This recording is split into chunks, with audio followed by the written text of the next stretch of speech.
Hey, after years of chasing success, you finally caught it. And then success asked, hey, now what, buddy? Hi, I'm Scott Mullet. Thank you. Thank you. Today on The Wise Lane, we're redefining success after 50. During your decades of working, success meant money and promotion, perks, maybe even that coveted corner office. Then retirement nears or it actually hits. And suddenly all those trophies, they fade away. Because it turns out success has less to do with your wallet and more to do with your peace of mind. Let's be honest. We were trained to measure success by achievement. You worked hard, you hit your goals, you provided for your family. Those are all things to be very, very proud of. But aging and retirement changes the scoreboard a bit. The children are grown, the meetings stop, and all those fancy titles just disappear.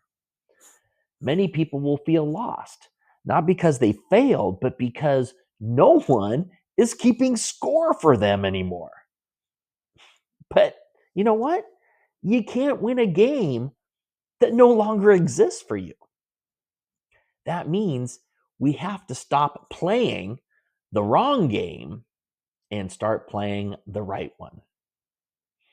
After we turn 50, and especially following retirement, I see three traps that keep people stuck and just overall bummed. The first one is the comparison trap, and I think we all know this. You see old colleagues who are still posting on LinkedIn, for example, and you think, well, maybe I should be doing more. Maybe I quit too soon. Your friends can't go to dinner because they're going on a business trip to San Antonio, New York, Miami, or maybe they're speaking at a conference in Las Vegas. You have to remember, they're still in the phase of curating highlights. They're walking a different path. For you, you need to live your life, not theirs. Now, number two is the productivity trap. You think you need to stay busy to matter. If you aren't in the office 60 hours a week, or answering emails at 10 o'clock at night, or speaking at the latest product unveiling in Hawaii, you must not matter in society. Is that it? Absolutely not. Being busy isn't the same, it's not even close as being fulfilled. Being busy is not being fulfilled. Now, number three is the nostalgia trap.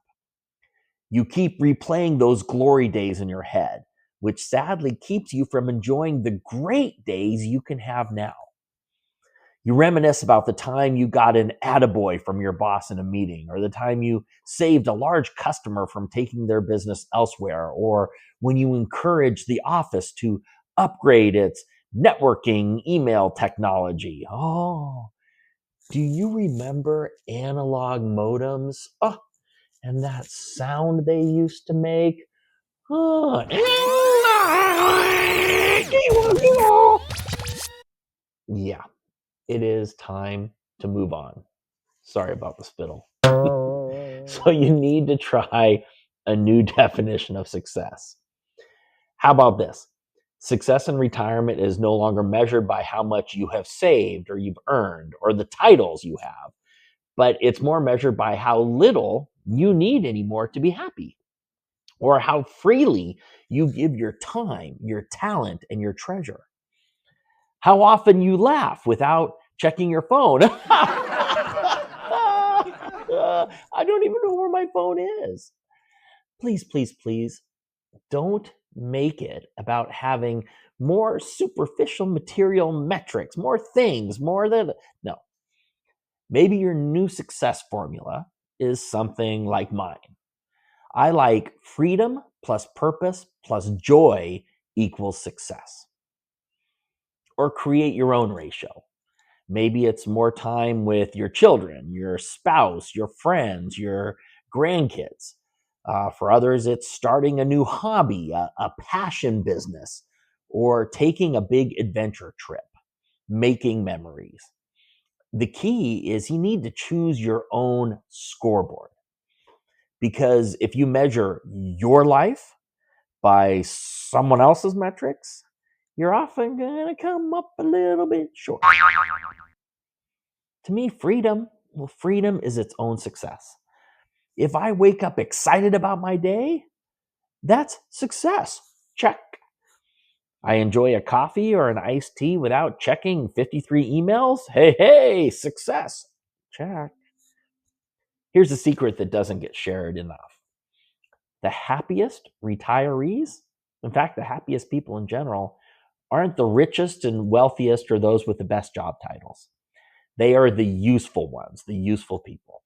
Especially for those over 50, these are people who mentor, they volunteer, they teach, they create things.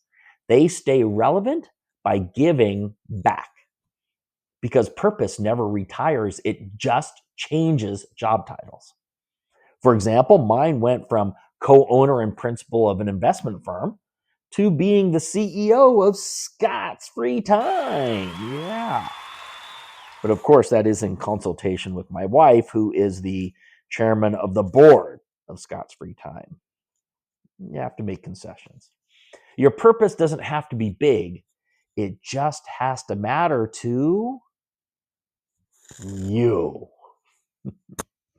Okay, we're going to wrap this up and then tie it with a nice big bow. Success used to mean achievement. Now success means something else. You got to choose your own scoreboard. It doesn't have to be a 7 or 8 figure IRA. Maybe it's waking up without an alarm, or calling a friend just because, or knowing that your only plans that day will be to have coffee with someone who makes you smile. That, my friends, is your new wise lane.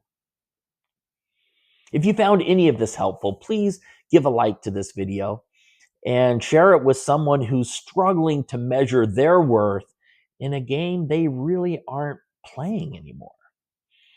If you're new here, please subscribe and join me and others in the Wise Lane, where we mix money, mindset, and just a little bit of humor for life after 50. I'm Scott Mullet. Thank you for watching.